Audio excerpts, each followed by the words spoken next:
Dr. Poonam Malhotra, Dr. Naved Aslam, and Dr. Matthew Pedden to come on stage and moderate session one, that is cardiac ECMO. I'm very happy to open this session this morning with a talk from Dr. Akram Adalbari on short and long-term outcomes after VA ECMO support for cardiogenic shock secondary to acute myocardial infarction. With very good work in his University of Cairo on Ecmo going on in the last 10 years by him and his team. I think it's good that he's talking on a very important subject, VA ECMO in acute STEMI. Good morning, everybody. I'm Professor Akram Abdelbari, past president of SWAC also, and I am very, very happy to be with you today in this SWAC also meeting in India. I wish next time I can be in person as always because I love to meet my Indian friends and colleagues. I would thank the organizing committee, especially Dr. Pranay Oza and Dr. Vivek Gupta for inviting me and for this huge work. I know it's very difficult to organize a SWAC also meeting. I will talk about VA ECMO in acute myocardial infarction, the introduction, how to choose our patient, the outcome predictors, the timing, the device choice, and the importance of the team. So, veno-arterial ECMO is used as one of several ECLS devices in cardiogenic shock due to STEMI. Being a flow generating device, in contrast to intra-aortic balloon, for example, it can generate flow which is part of the cardiac or all of the cardiac output. It can be used in all the varieties of acute myocardial infarction. And personally, we are having the being an interventional cardiologist, and I can see during primary PCI that you can have right ventricular failure, you can have left ventricular failure, you can have mechanical complications or combo, all of this. So when you can choose one device which can go for all, that's the ECMO. It has a membrane lung, so it pumps oxygenated blood, of course, from the venous side to the arterial side. And we all know that myocardial infarction again creates shock through low cardiac output, and hence the lactate rise after tissue hypoperfusion. As we all know that cardiac output is integral part of the oxygen delivery to tissues. When the shock state is prolonged, there is another inflammatory response which adds the distributive part of the shock, creating vasodilatation, and hence the shock becomes irreversible. So, after some time, the cardiogenic shock turns to be combined shock with irreversible distributive part. That's why the timing is very important in initiating mechanical assistance. Mechanical assistance during acute STEMI can be used due to shock state. In a case when you have cardiac arrest, so ECMO CPR as a bridge to surgery with mechanical complications like ischemic acute VSD or mitral regurg, and as a bridge to permanent left ventricular assist device or transplantation, which are called the heart replacement therapies. Of course, in India you have transplantation, in Saudi Arabia we have transplantation, but in Egypt we do not have transplantation. There are still ongoing trials for ECMO and acute myocardial infarction. That's why the evidence is dependent upon cohort studies and previous experience. And we can see here the use of ECMO in acute myocardial infarction-induced cardiogenic shock is increasing in United States from 2000 to 2014. And you can see here that also with growing experience, the survival improved. And the survival was 0% in 2000, and now it's around 40 to 50% in 2013. And also here in this study, you can see increasing ECMO use in acute myocardial infarction in one center. So how to choose our patient? First of all, you should understand that VA ECMO is a bridge to cross from cardiogenic shock, cardiac arrest, or refractory arrhythmias to recovery, to durable LVAD, or to transplantation. Accordingly, the position paper published by ELSO in 2018 included myocardial infarction associated cardiac shock as number one indication for VA ECMO. And also you can see here RV support, you can see ECPR, and you can see cardiac shock post cardiac arrest and refractory ventricular arrhythmias. All these indications can be a result from the myocardial infarction. The guidelines coming from ELSO in 2021, published by Roberto Larusso and others. I can see here it's a very nice work. They tried to define the cardiac shock according to the previous trials for cardiac shock, uh, and uh, acute myocardial infarction was put as one of the indications and causes for cardiac shock, which will need mechanical assistance. In these guidelines, timing was to be within 6 hours of occurrence, and uh, age was not a contraindication per se. They advised us to use prognostic scores to choose our patients. And actually, this is left for physician's view. But let us see the predictors of survival. In Egypt, we use these predictors of survival sometimes to choose our patients because of the economic status. And I think most of the ELSO countries have the same financial constraints worldwide. But sometimes patients' families refuse, sometimes doctors are not convinced. So the scores help us to decide whether to put or not.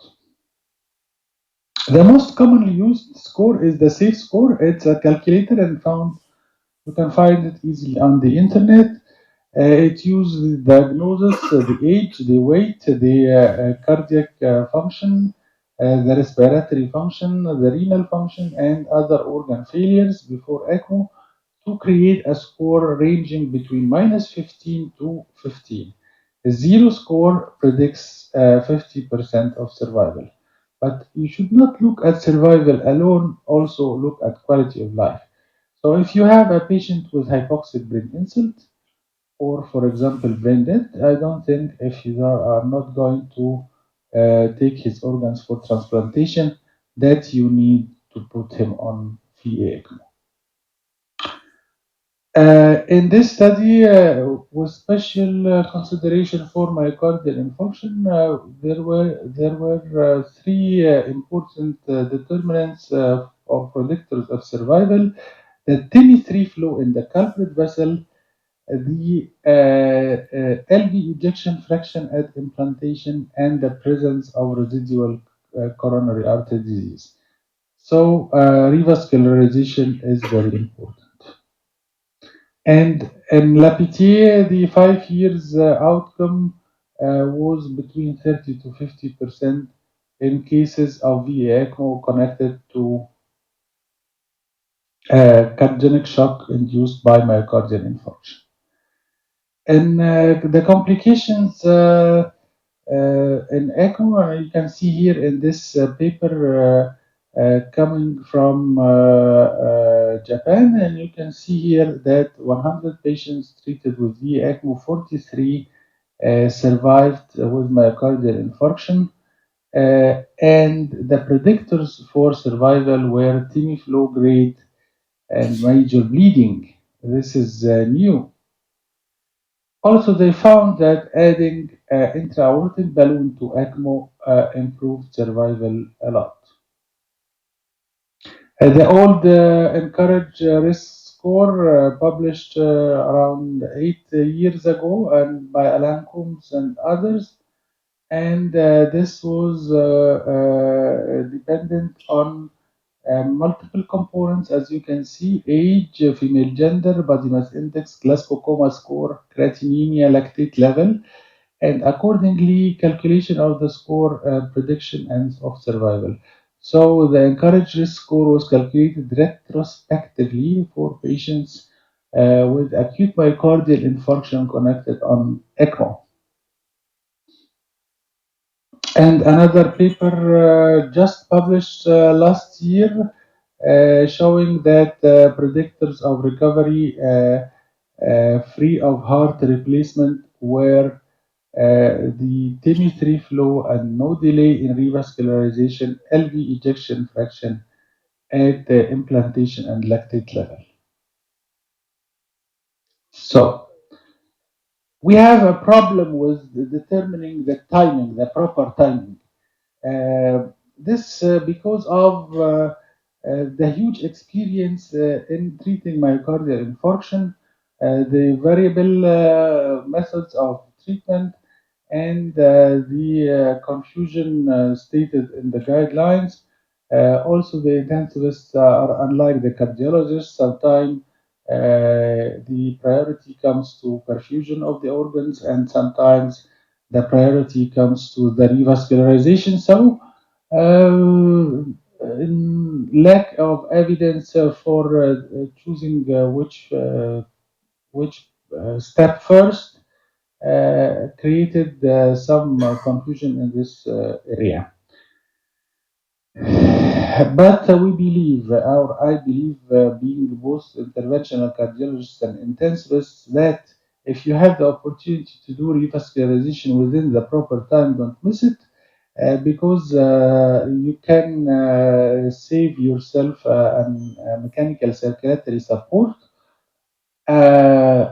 if the shock status is not profound. But if the patient has profound shock or is arresting, then you should put him on um, ECMO before revascularization. And you can see here from this very important paper published more than 25 years ago that the revascularization is the most important predictor of survival or tool for the survival of acute myocardial infarction patients. And still revascularization is the only saving tool. This classification of shock is very nice and I love it. It's clearer than before, published by Sky in 2019. And cardiac shock is divided into 5 stages. However, this classification is still not very widely used, but putting it in mind can help you decide which to do first. So, stage A is at risk, just hypotension. Stage B, beginning. And stage C is a classic shock hypoperfusion without deterioration. Stage D, deteriorating. And stage E, extreme shock. So I think that if you have the chance to put ECMO or any other ECLS device, Then, if the patient, you have seen him first in stage D or E, then I think you can put ECMO first, and if you are trained for that, and then do revascularization in the same setting in the cath lab. Before, we used to choose patients according to inotropic support. So if you have more than two inotropes with a high dose, and here high dose is more than 10 microgram per kg per minute, then the probability of survival without mechanical circulatory support is very low. Initiate mechanical circulatory support, and you can see the numbers here. Other hemodynamic criteria like mean pulmonary artery pressure, systolic blood pressure, central venous pressure, or cardiac index below 2, plus having rising doses of inotropes uh, will help you to start mechanical assistance as soon as these criteria are available or happening. Of course, the clinical picture is important. This slide is from Alan Coombs, and you can see here that parameters to evaluate include the time and course of the disease, and this phrase is very important because during the course of disease you decide to do revascularization or to put on ECMO or to give thrombolytic. This is very important. Treatments administered, rapid rise in inotropes, clinical status, and of course signs of shock.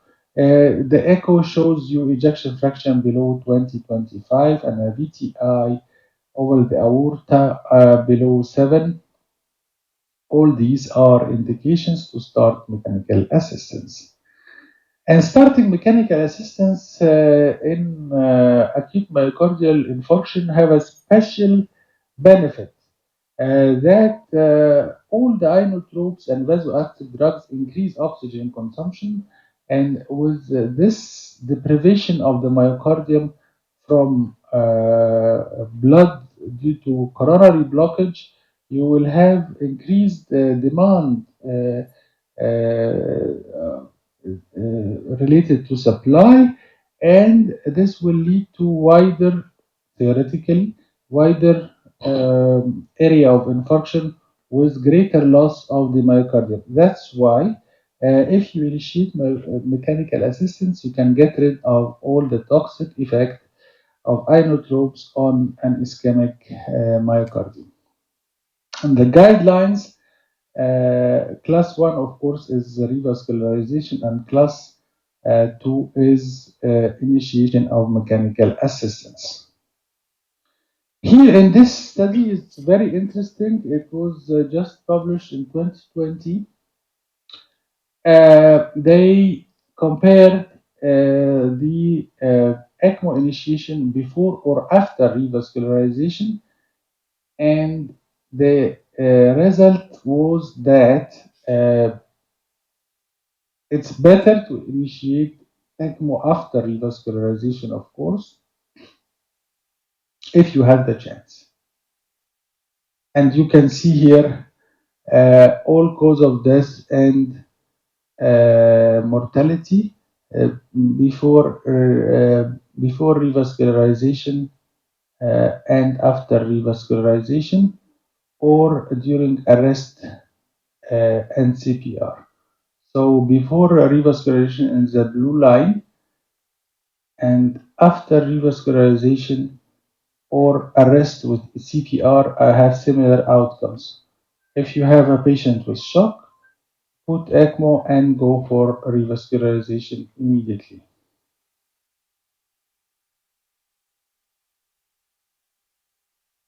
The need for heart replacement therapy did not differ between the three groups. This algorithm is in one of the United States center where you have a patient with the cardiogenic shock with the clinical fulfilling the clinical criteria, and then activate the shock team, transfer patient to the cath lab, and evaluate if acute decompensated heart failure. Do echo. If acute myocardial infarction, go for coronary angiography and revascularization. And then, if still shocked, admit patient to CCU and consider, of course, before admission, peripheral mechanical circulatory support. What device to choose? We all know that Ecmo drains blood from the right ventricle or the inferior vena cava using a pump and then pushes the oxygenated blood into the aorta. It can be used for left ventricular, right ventricular, or biventricular failure. We have other devices like intra-aortic balloon pump, Impella, and tandem heart. I think intra-aortic balloon pump is out of the question in severe shock. It can be used in type A or B, or class A and B shock state in the SCI classification. Impella is very promising and may have better initial effect during cardiogenic shock. Uh, ECMO is the most powerful and can help oxygenating the blood as well in cases with concomitant pulmonary disease or right side heart failure. And it's one device for fits for all. Tandem heart, same as ECMO but without oxygenator, draining blood from the left atrium but needs septostomy. These are the comparison between the all devices, and you can see that certain devices like tandem heart and ECMO can give you higher flow. Impella can give you higher flow if inserted surgically, the 5 or the 3.5 Impella RP. The intra-aortic balloon pump increases the end diastolic pressure and helps coronary filling. The VA ECMO drains the blood using the pump, as you can see here. This is the peripheral ECMO, where you drain blood from the right atrium using the pump. Oxygenated blood comes back retrogradely in the aorta, and the LVADs, like Impella, drain the blood from the left side and pump it back into the aorta. And here the native LV cardiac output plus flow equals the total cardiac output. The Impella pump, as you can see, is an axial pump that drains the blood from the left ventricle and pumps it into the aorta. And here you should have a good or healthy aortic valve. And for the right side, you have another device from the Impella pumping blood from the inferior vena cava to the pulmonary artery. So if you have biventricular failure, you need two devices. In this comparison between Impella versus VA ECMO, you can see this is a meta-analysis or for all for 5 trials, and you can see that the 6 to 12 month mortality with Impella was in favor of Impella compared to VA ECMO, and the in-hospital mortality was little in favor of Impella compared to VA ECMO. So, what is the problem of ECMO? The problem of ECMO is the retrograde flow in the aorta, which increases the afterload. And when this happens, the increase in the end diastolic pressure and consequently increase in the uh, venous pressure lead to pulmonary edema. That's why you need to unload the left ventricle. You can unload the left ventricle through adding an intra-aortic balloon or an impella to the Ecmo case. And here you can see from the most recent study in the United States that adding an intra-aortic balloon to the Ecmo improved survival. So the suggested scheme, if you have cardiac shock indicated for ECLS with low level support needed and mechanical complications, you can use intra-aortic balloon or Impella 2.5. If you have high level of support needing like stage D or E, then you will need an Impella 5 or tandem heart of ECMO or combined D ECMO plus intra-aortic balloon. One of our studies done in the initial phase for 7 cases, you can see that there was important improvement in the labs and hemodynamics after initiation of ECMO in cardiac shock due to myocardial infarction. I love this paper, which was just published, and you can see here the importance of a dedicated ECMO team in the survival of patients. It's not only the machines. The team is very, very important. The experience is very, very important. And you can see here that creating a dedicated ECMO team improved survival in this institution from 50 percent mortality to 35% mortality. And thank you very much for our team in Cairo University in the critical care department. And I hope you enjoyed this lecture. That ECLS in cardiac shock can help subset of patients when initiated in proper timing, and experience and teamwork are needed for an ECLS program. Thank you very much. It was indeed a very good presentation, very lucid, very pertinent to today's uh, day and age when we are in a dilemma as to which device of ECLS to choose. We will take the questions at the end of the session, and I hope you can come on with us live at that time.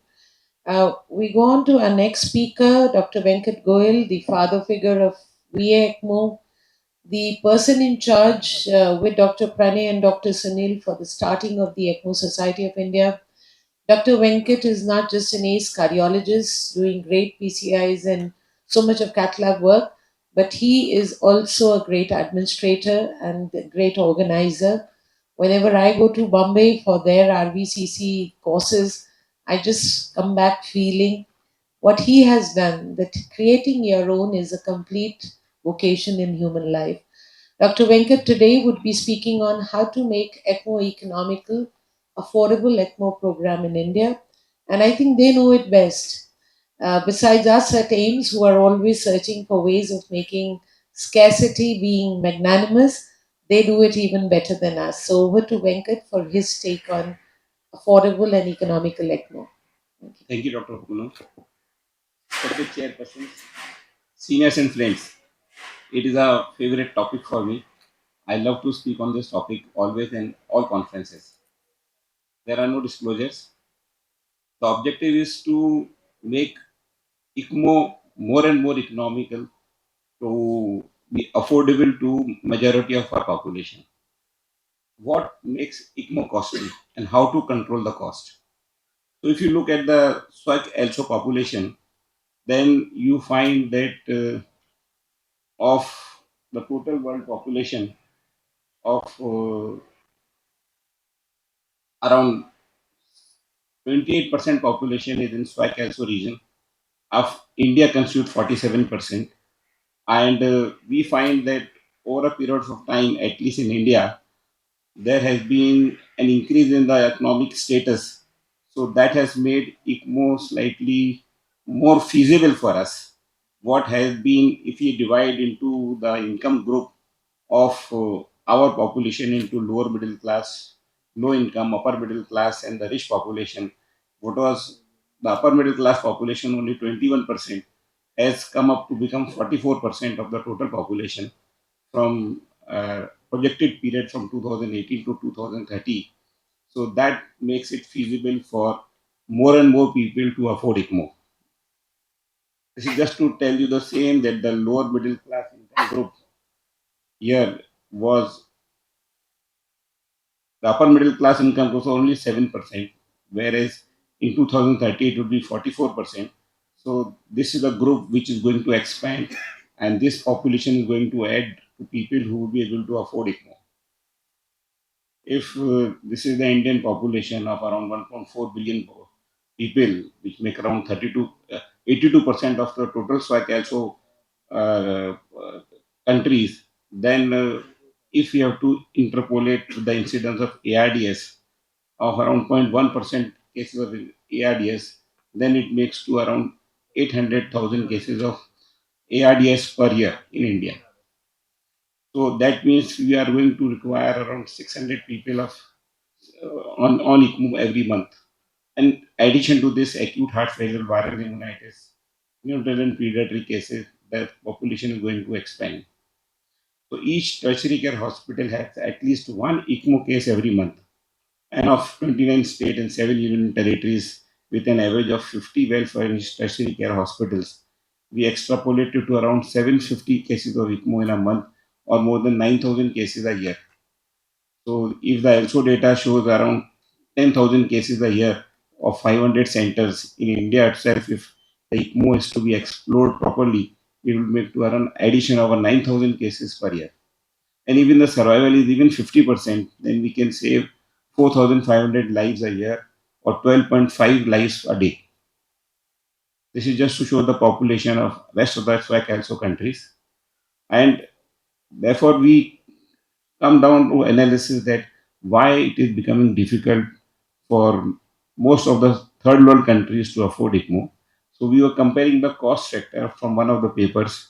The ECMO cost in US is around 73,000 US dollars, whereas non-US in Oslo trial in Norway countries, whereas in India it is only 13,000 US dollars.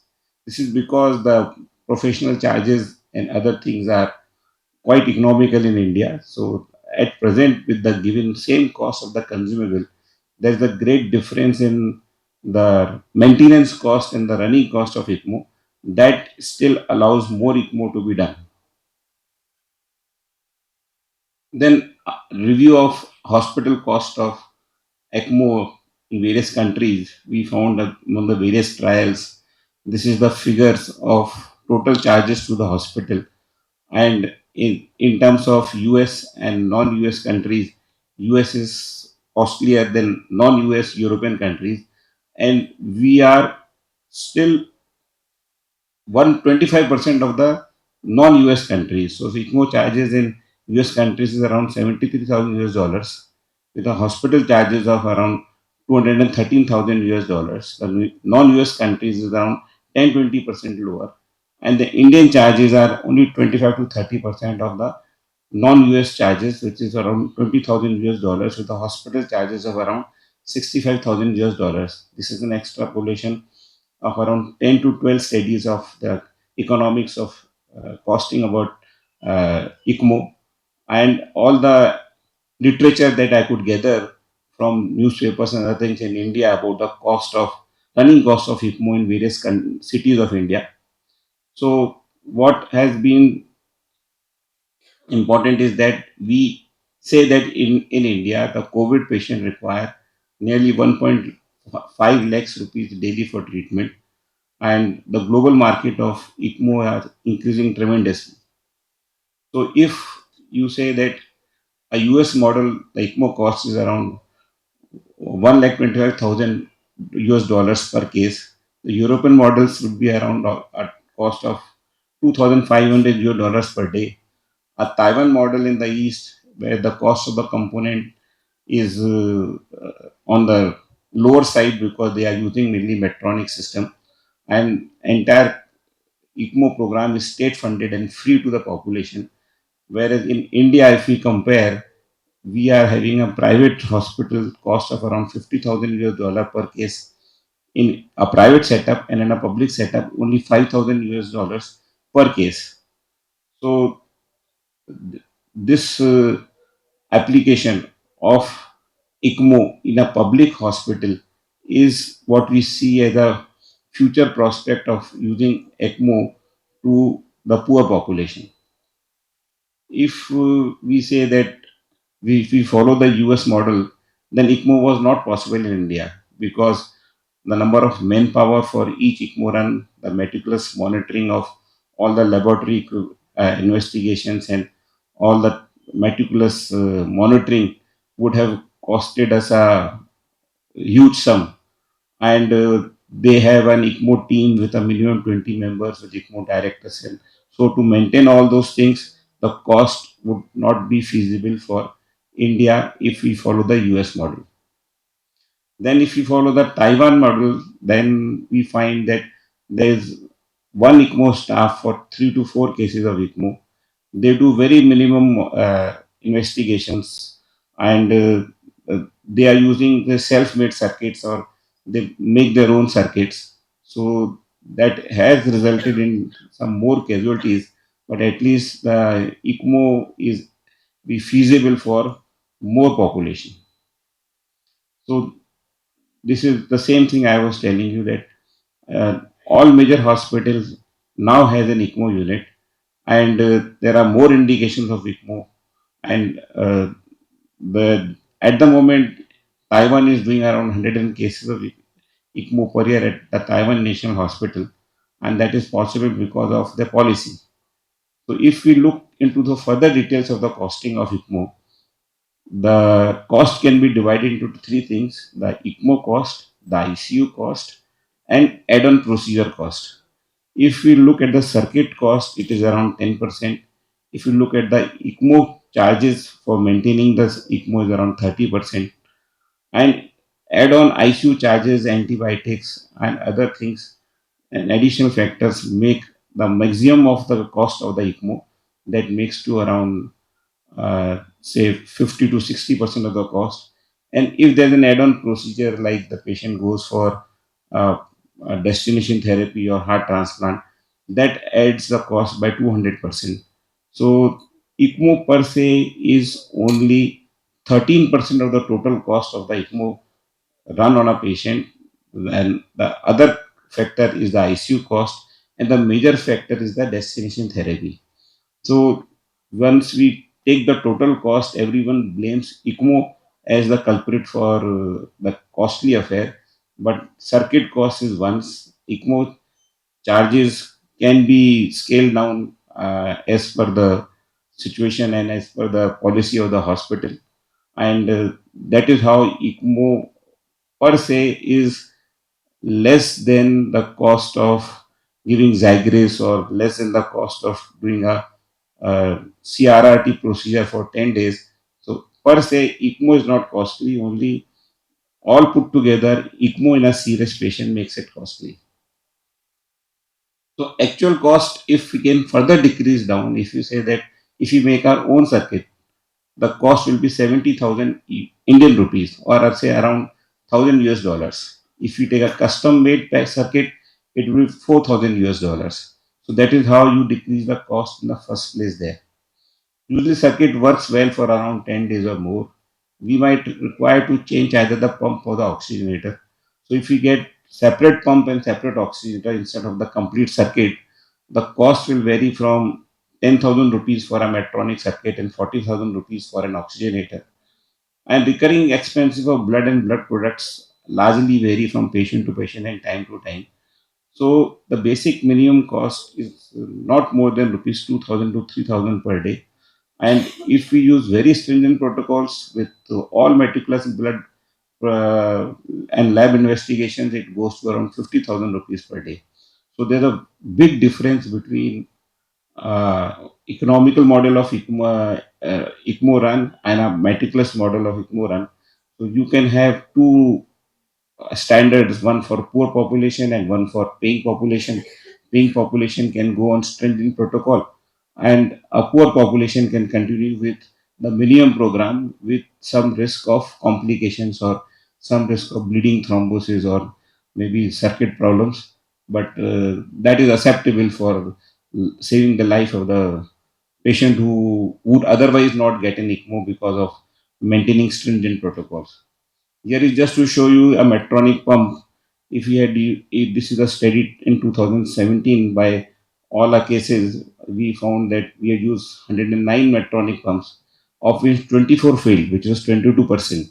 So this was a much bigger number than a cardio help or a soaring pump, in which the failure percentage was hardly 8%, 5%. So that is the problem of using a lower end equipment, but I feel it is permissible in the interest of the patient. This is the oxygenator data of our hospital, in which we have used various type of oxygenator, and other oxygenator failed by 50%, whereas a higher end monitor failed by 6% or 12%. But that's the difference of price. If a person is non-affording, we can still go ahead. It will give you the initial success or failure. Then you can decide about the type of circuit you want to use or the component you want to use, depending upon the economics. So additional ICU cost, antibiotics, additional interventions, and total solution for the patient, which makes it costly. Ecmo transport is an integral part of costing of Ecmo. If you use a Medtronic circuit, uh, it becomes bulky, but the circuit cost is less than 70,000 rupees.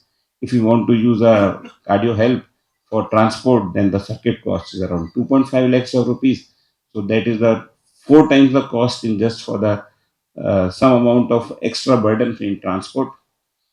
Then if we are trying to use the CO2 replacement devices, we can use a simple pediatric oxygenator, which will cost less than 50,000, whereas the original cost will be more than 4 lakhs. If we use a Medtronic pump, the plasma-free hemoglobin production is more. So what we need to do is we have to change the vision. We have to look at Nano and Maruti and not BMW. Let ECMO be a necessity and not a luxury. And why can't we categorize patient as per different classes and divide into an optimum and a minimum type of an ECMO application? And we have mobile ECMO teams to save the air travel and apply ECMO to the place where the patient is uh, uh, originally admitted. So that would decrease the cost by 50%. We have got satellite ECMO centers during the COVID pandemic period to catch a patient within a state at a given hospital to reduce the traveling cost. We have an ECMO road ambulance to cover a distance of 300 kilometers so as to the state capitals can harbor the patient from within the state. And the conclusion is that in 2009, there were only few centers doing ECMO with around 15 ECMOs a year. Now we have more than 100 centers and doing more than 4,000 cases circuit being sold in by four companies. So ECMO application has increased, and we need to look at the methods to make it more widely applicable. So how to do it? Make your own circuit, cut down on investigations, go by the clinical scenario, early initiation of ECMO, make your center a large volume center, judicious use of antibiotics, and make packages for a given population so that why people will be able to take the decision faster. Thank you. The only one I think I want to say make ECMO affordable to us rather than saying can we afford ECMO. Thank you.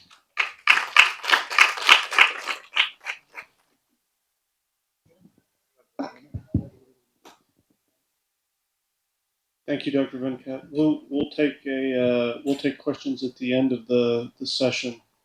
We're going to move on to our next speaker, Dr. Rian Shetty, who is consultant and head of Ecmo at Narayana Institute of Cardiac Science.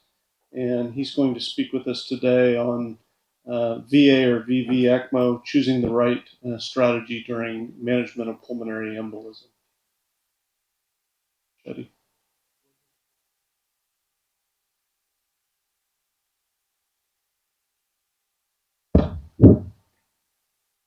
Good morning to everybody. Thank you to the organizers and ELSO and ECMO Society of India to give me an opportunity and a lovely town, a lovely um, conference. I'm Rian. I'm from Bangalore. We bring you wishes from Narayana Health. We are based in Bangalore. We do about 8,000 cardiac surgeries, and our Ecmo program is very closely attached to that, out of which 2,600 kids get operated every year. So we need a fair bit of cardiac support post surgery. ECMO is essentially a part of a package, and we do not charge for ECMOs. We've done over 1,200 ECMOs in the last 15, 20 years, and our outcomes are getting better every year. So I'd like to today I'm going to talk about VA or VV ECMO choice, the right strategy during pulmonary embolism. Everybody's seeing this picture, and this is a constant debate on various indications we have. And the debate is usually whether we can get away with venous. First of all, what is we need to understand what is massive pulmonary embolism, because I'm not going to be talking about stable pulmonary embolism, which can be managed with just unfractionated heparin anticoagulation or maybe thrombolysis. So I'll be talking more about what is the role of ECMO in massive pulmonary embolism or massive PE. So this circulation article in 2006 clearly a large cohort of study, retrospective study, had about 4.5% patients who had massive PE. They defined a massive PE as a systolic arterial pressure of less than 90 millimeters. Further, in another slide, I'll tell you a little bit of addition has been done of what we should consider massive PE. So in this study, about two-thirds did not receive thrombolysis or embolectomy, surgical embolectomy, and the 90-day mortality was very high. This was way back in 2006. Unfortunately, when you go through the review articles, the mortality is still extremely high, sometimes even going up to 60% in a few papers. And also the ones who got thrombolysis in early 2000 did not really benefit from it, or did not reduce the mortality. So pulmonary embolism also causes cardiac arrest. Most of them have pulseless electrical activity, and some of them asystole. Very few of them, unfortunately, very few of them only have ventricular fibrillation, which is a better rhythm to have to resuscitate. And the 30-day mortality is extremely high, about 84%. The reason I'm putting these two slides is my talk is going to be on massive PE. My talk is going to be on how do you manage a patient who's unstable but not in cardiac arrest, and a patient who's in cardiac arrest. So all of you know that the clots occlude about 30 to 50% of the total surface area, cause obstructive shock, and then that increases the RV afterload, RV dilates.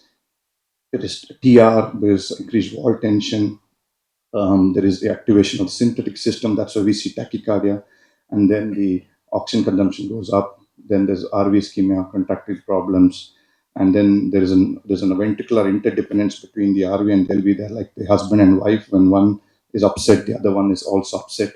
So the cardiac output goes down, and the systemic blood pressure goes down, and then the coronary perfusion, and then ultimately cardiac arrest. So I'll be talking about when this is happening, and what's the role of ECMO there, and what's the role of ECMO after cardiac arrest. So even before going to the talk, for me, this is my basic slide. I go to the bedside when I have to assess a patient for whether he needs VECMO or VV ECMO. So most of these massive PEs usually fall here into, they have both respiratory and, sorry, this arrow should have come here. So they're both respiratory and cardiac failure. And so they really need veno arterial ECMO. And when I look to the reviews, all the past publications, that's what I saw.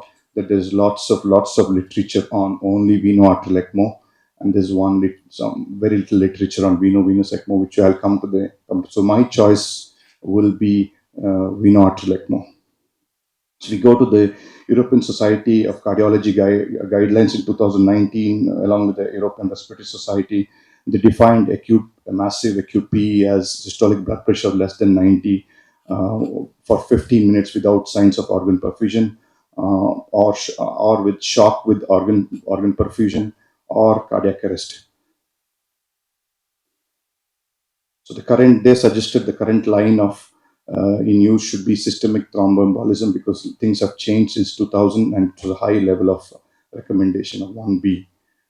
Following that in 2000, no, sorry, but the only problem with thrombolysis was one was bleeding, and the other thing I saw in the literature is that once you go on ECMO on these patients, if they have a cardiac arrest and you go on ECMO, they bleed much more than the ones who are just thrombolized. So in high risk P, they suggested that in high risk P, ECMO should be considered in combination of surgical embolectomy or a catheter directed treatment in refractory cardiovascular collapse or cardiac arrest. So I was talking to you about two different parts: massive P with instability and cardiac arrest. So there's recommendation from the European societies to offer ECMO on these patients. Because in massive PE, if you have decompensation and a cardiac arrest, the mortality is almost 80%. If you have a patient with massive PE, if you have a patient with massive PE and you are at the bedside, there's actually not much option because your cardiac massage may not work that much. So if you have access to VA ECMO emergently, and that probably is one way to go about it. These are various studies done over the years. The red lines are all are patients who have had cardiac arrest, and the blue lines are patients who have cardiogenic shock. So you can see in most of the studies there are lots of captured data of patients who had cardiac arrest after massive PE and were put on ECMO. And this also skews the whole review process because you have a much sicker set of patients who might give you a worse outcome. So coming to an adult advanced life support guidelines in 2021, they also said that if the patient is with cardiac arrest and conventional ALS does not work in various conditions, including massive pulmonary embolism, then ECMO might be the may benefit. So then and then I stumbled upon this beautiful paper where they really give you a better picture. Cardiac arrest, yes, go, you have, there's no other way out. Consider VECMO as a first line if available. Cardiac arrest, no. Systemic thromboembolism contraindication, no. Then thrombolize. But if you have contraindications, definitely, then go into a stepwise approach to go for a VECMO with anticoagulation. That's heparin. And then probably after about get the organ perfusion all right. Don't worry about the clot load. Hopefully the clots won't form more. Some will dissolve and disappear. And then slowly, if the patient needs surgical embolectomy, do that after 5 days once their organ perfusion is better, is what that paper suggested. But you have to remember these are all high risk P and massive P and not stable Ps. So there are various papers where they like this one and the various papers talking about ECMO as a standalone. Will that help? Or ECMO with anticoagulation, will that help? Use of ECMO as a standalone or with anticoagulation alone. Some papers, a couple of papers in this have suggested there was benefit, but they were all small numbers. When the numbers were larger, clearly there was almost a 60% mortality. I'm not talking about survival, I'm talking about mortality, even with ECMO standalone or ECMO with anticoagulation. So it's still a very debatable scenario. Um, and when you look back and when you look at patients, I'll skip a few slides. They've also gone back and checked for long-term follow-up for these patients after a few years. And there was one study, not this one, there's another study where they found only 11% actually went back to work after massive thromboembolism after 2 years after checking on them. In this study, they did a nice motor assessment and their how their quality of life is about 73% of them had a relatively okay quality of life after ECMO due to pulmonary embolism. So the next question was one thing is certain that if at all ECMO has to be used, in pulmonary embolism. One is that he should have a massive PE. Two, they should be either be in cardiogenic shock or in cardiac arrest. Cardiac arrest because the thinking is that there's no other option after that because their mortality otherwise is almost reaching 80%. And and the third thing is the configuration will be veno-arterial. There's no doubt for me to say that if ECMO is needed in massive PE, that veno-arterial probably is the way to go. But then I stumbled about. I was looking at more papers to see where are they using veno-venous. Why the organizers want to want me to talk about veno-venous. So then I got this paper from Germany. It's a good paper. The only thing it goes over a period of 10 years. Usually they say in 4 years, 5 years, the ICU and the ECMO cycle changes. New technology comes in and there is definitely changes in outcomes. But this is a large, it's a large number of patients, about 1,369 patients, and they found 75 patients, that's 5.4% of them had pulmonary embolism. 46 of them underwent VECMO, 29 underwent VV-ECMO. So the indication for VV ECMO was that they saw the overall hemodynamic status if they are not in cardiac arrest or they are not on high inotropic support. They saw the pulmonary status if the thrombus is obstructing the pulmonary artery and causing CO2 clearance, and the RV function is not severe. There's severely dysfunction. That's when. So they suspected. So I go through this. It's interesting because this is one of my last slides. Once we go through this, I think you'll understand what's the where does VV ECMO stand in this talk and in massive P. So you have suspected it with shock, and yes, then if he's stable, then you diagnose. If not stable, you do CPR. You return to spontaneous circulation. You try to diagnose. Diagnosis also is quite tricky. Sometimes an echo will not be just enough, and then if you have CPR, then you have to go to VECMO as I mentioned. You diagnose and you confirm no, then look for other. If you've confirmed it, look at therapeutic options. I told you that you reperfuse if you're stable and if you have no contraindications for reperfusion with thrombolytics. If you're not, then you'll probably go down the route to see more things, which is this one, which is you start considering ECMO, then you look at the cardiopulmonary status, and look at the PO2, look at the CO2s, look at the noradrenaline, epinephrine score, lactate, and rest of the things. And if it's purely a respiratory acidosis, you think that you can initiate VV ECMO, then you try VV ECMO. Otherwise, if there are no parameters which are filled like this, it's not really straightforward. It will take a lot of clinical decisions to do, and if the parameters are not fulfilled, then you'll go down the path of VECMO. So this is an excellent couple of slides which summarizes my today's talk. So what happened to the VV ECMO were more on a more aggressive ventilation before ECMO. They were more ventilated related problems rather than a circulatory problem.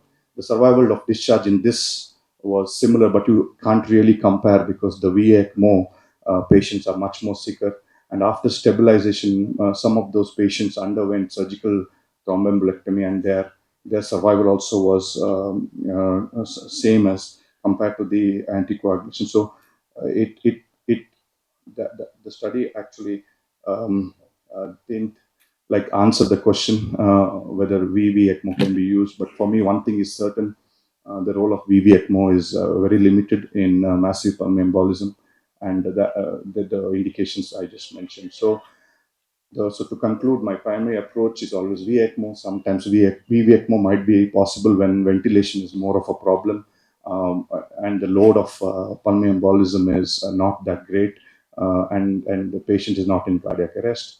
VECMO corrects hypoxemia, hypercapnia, decreases PVR, improves RV function, thus in return decreasing the vasoactive drugs which you're using, making the patient more stable, giving you more time probably to think what to do next, and also then consider the further step of thrombolysis or surgical embolectomy or catheter guided thrombolysis. That's all for now, and thank you very much. It's been my pleasure meeting you all and interacting with you. Until next time, and if you have any questions, take care. Take care. We'll have the questions at the end. Thank you, Rian. I would like to say I've been seeing the growth. We met for the first time for SWACL, so also at Narayan Vidyalaya with Dr. Devi Shetty, Dr. Kanchi Murlidhar, Dr. Julius Punen, and Rian was yet to join NH. But that team's contribution to Indian ECMO on the VA ECMO side and VV ECMO also is immense. And it's one of the very robust ECMO centers of the country. We're missing the other three, but Rian quite made up for it. Our last speaker for the day, Dr. Aslam would.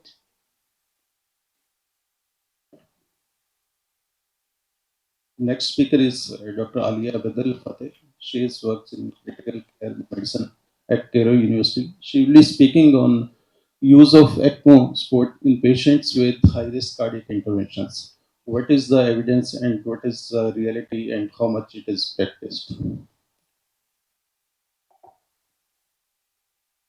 Good morning. It's my pleasure to participate in SWAT Aljo 2023, even virtually. I missed your meeting in person, and I send my regards to all of you and to my wishes for the success of the meeting and wishing you to see you next time. I'm going to talk about one of the important subjects, which is the ECMO support for high-risk cardiac interventions, and I'm going to present Cairo University experience in this related issue. Let us first define rapidly what's the high-risk patient. It's relatively inability of high-risk patient to withstand the deleterious hemodynamic consequences of dysrhythmia, transient interval of ischemia or ischemia reperfusion injury or distal embolization of atherogenic material such as no reflow phenomena that happens during the intervention. And all these complications happen during PCI. A high risk patient may have significantly attenuated cardiovascular reserve and may be increasingly susceptible to post ischemic stunning. Let us see what are the criteria of high risk patients. Uh, First, patients with cardiogenic shock.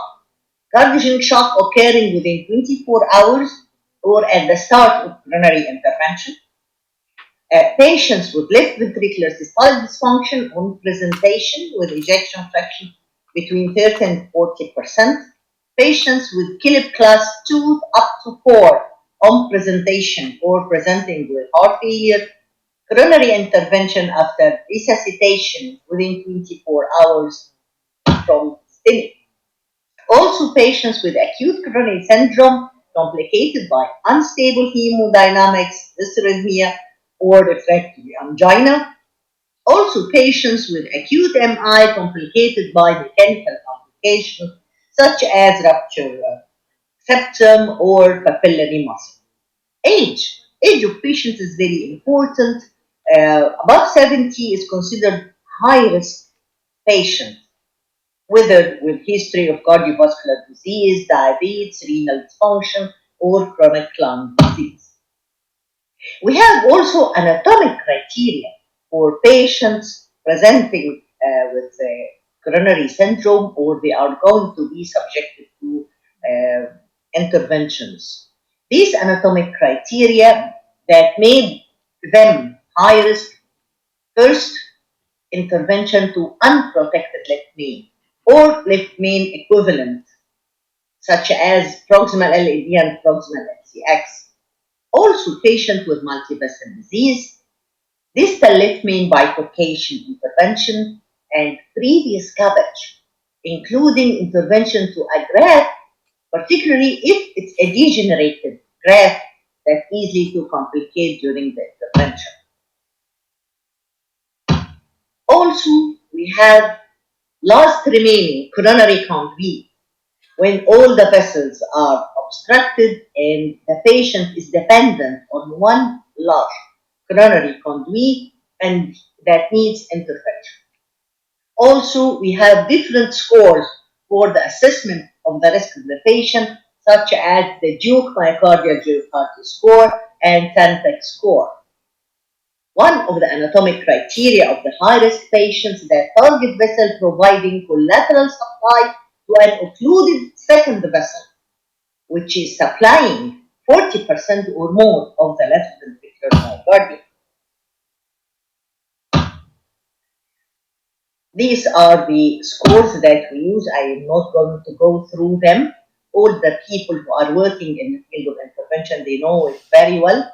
And what we are considering is the hemodynamic criteria that make the patients high-risk patients. Those patients with low cardiac index, less than 2.2 liters per minute per square meter, patients with high wedge pressure, more than 15 millimeter mercury, patients with mean pulmonary artery pressure, more than 15 millimeter mercury. What about the guidelines? The guidelines about using the circulatory support for patients subjected to high risk coronary intervention is considered class 1, level of evidence B. As you can see, it was in an expert consensus document that was published in 2015 about the percutaneous mechanical support devices in cardiovascular care, whether prophylactic use of the PCI, patients with very low ejection fraction, and also in patients with complex coronary artery disease involving large territories, and also high risk or complex ablation of BTAC, and high risk percutaneous valve intervention such as TAVI.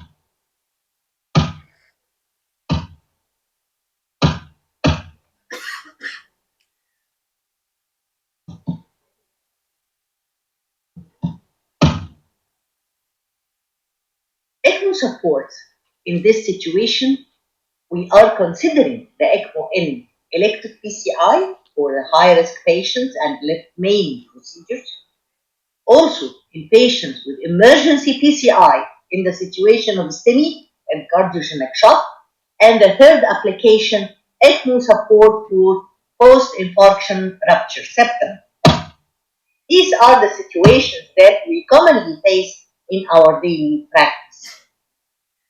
Again, the state-of-art review that was published was published in the JAC about the use of the percutaneous circulatory assisted device in general for high risk coronary intervention.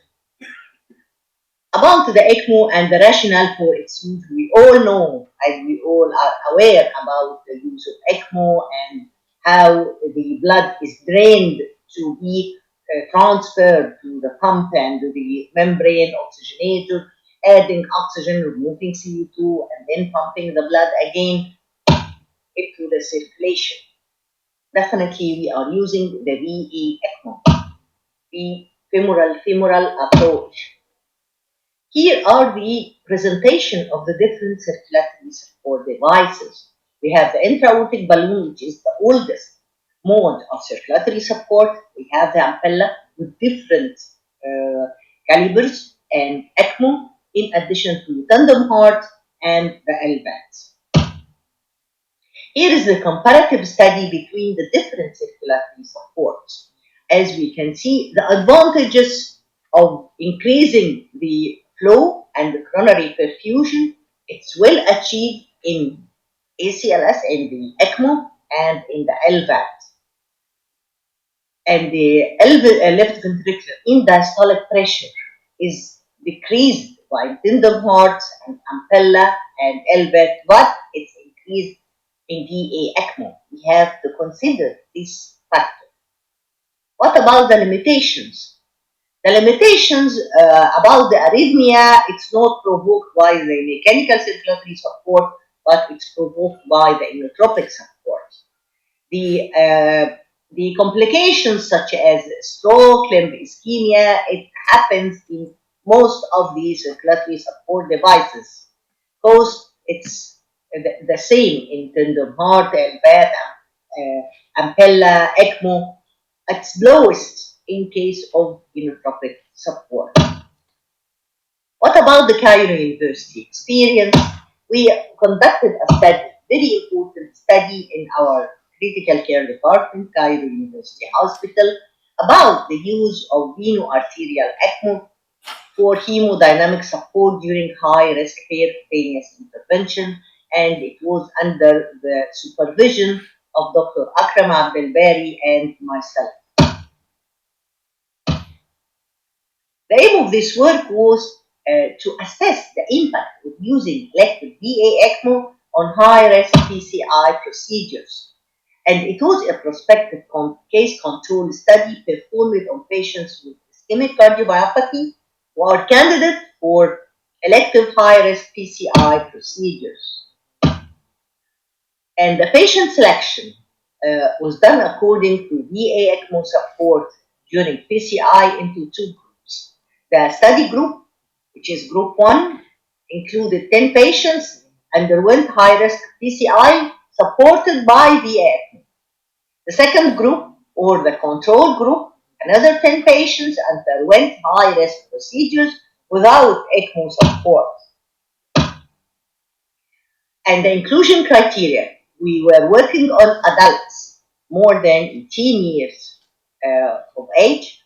The patient must have viable myocardium, documented and proven by myocardial perfusion imaging or the vitamins plus echo. And third, patients they are high risk for PCI, ejection fraction less than 35%. At least one of the following was there in the patient: either left main disease, multivessel disease, last remaining feeding vessel, high Centex score, more than 18. Exclusion criteria were for patients with acute decompensated heart failure, non-viable myocardium. As it was documented by viability study, as we mentioned, the patient will not benefit from the revascularization. And we have to get a consent from the patient or his family. What was the results? First, samples scored that there was a higher sample score in group 1 were subjected to ECMO support during the intervention, indicating the higher risk of such patients.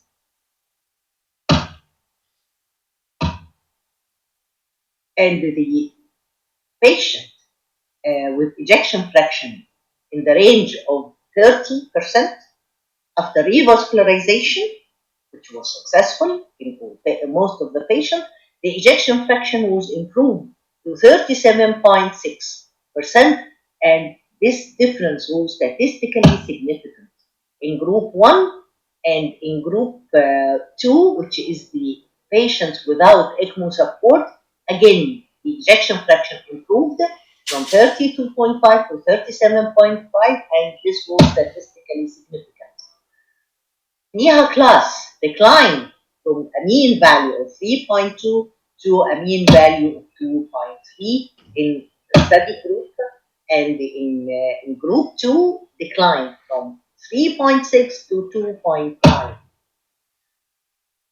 What about the complete revascularization? It was achieved in 8 out of 10 patients in the control, in the case patients, and in 7 out of 10 in the control group.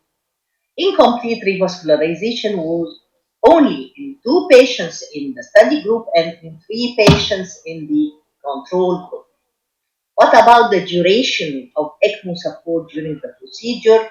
All patients were decannulated just after PCI completion, and the mean duration of ECLS support was 2.5 hours.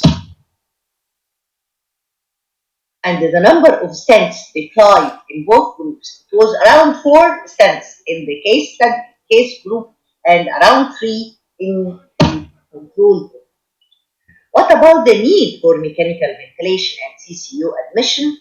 Uh, Actually, in cases that were subjected under the support of ECMO, most of the patients they needed CCU ECMO less than 48 hours in around 80% of patients supported by Ecmo, and around 60% in patients not subjected to PCI with Ecmo support. More than 48 hours need for CCU, it was more in the study, in the control group than in the study group. What about the need for mechanical ventilation?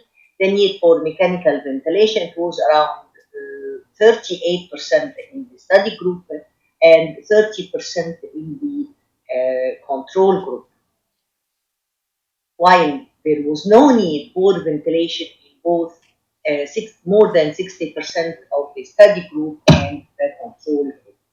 What about the outcome? Mortality was 0% in patients subjected to PCI backed by Ecmo support, and it was just two patients, indicating 20% in patients subjected to PCI without Ecmo support. And mortality after decannulation was 0% in both groups, and discharge home for all patients subject to PCI with ECMO support, and discharge home in 80% in patients subjected to PCI without ECMO support.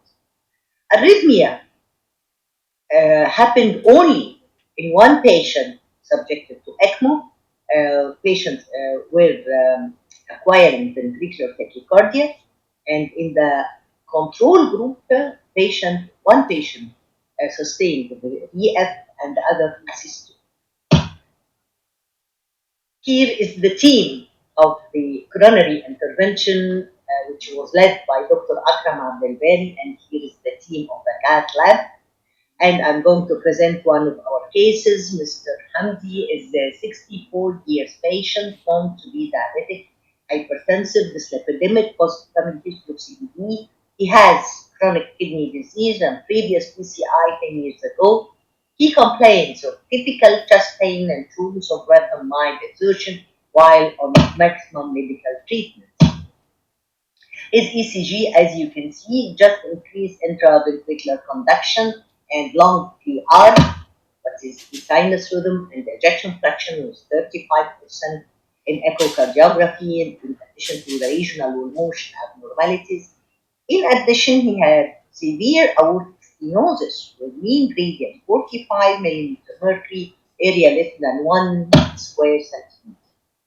But myocardial perfusion imaging using vitamin stress replicated spectrum technetium system maybe scintigraphy showed extensive viable myocardium at both LED and LCX territories. Let us see the study here. The ischemia is quite evident here in the lateral wall, indicating ischemia in LCX territory. How filling in occurs in the rest study, again in the long axis. Ischemia is evident here, posterolateral and prolateral segments. How the ischemia improved by rest study, indicating viability of this area, and the anterior wall ischemia, which improved during rest, indicating viable myocardium in the healthy.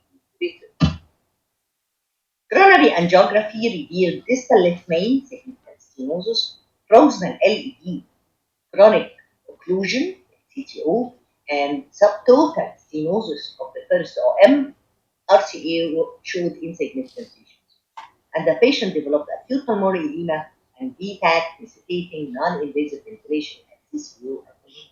The patient was subjected to coronary angiography and the PCI.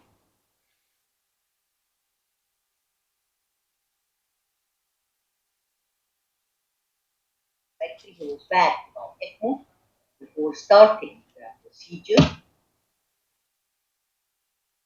Here, as you can see, RCA, as you can see here,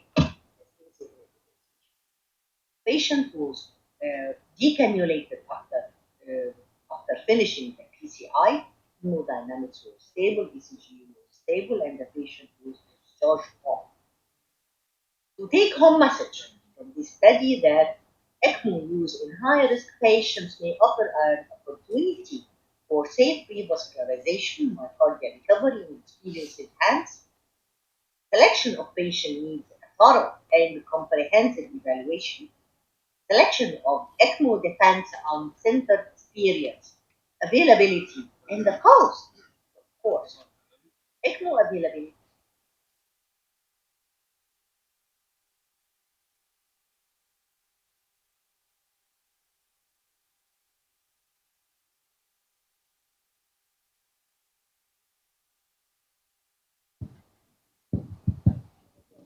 Okay, thank you very much, and I appreciate all of the wonderful talks that we got to hear from the speakers today. It was very, very enlightening and wonderful presentation of taking care of some of the sickest patients that we care for. We're running a bit over on time, so we're going to omit questions today and move to the next session.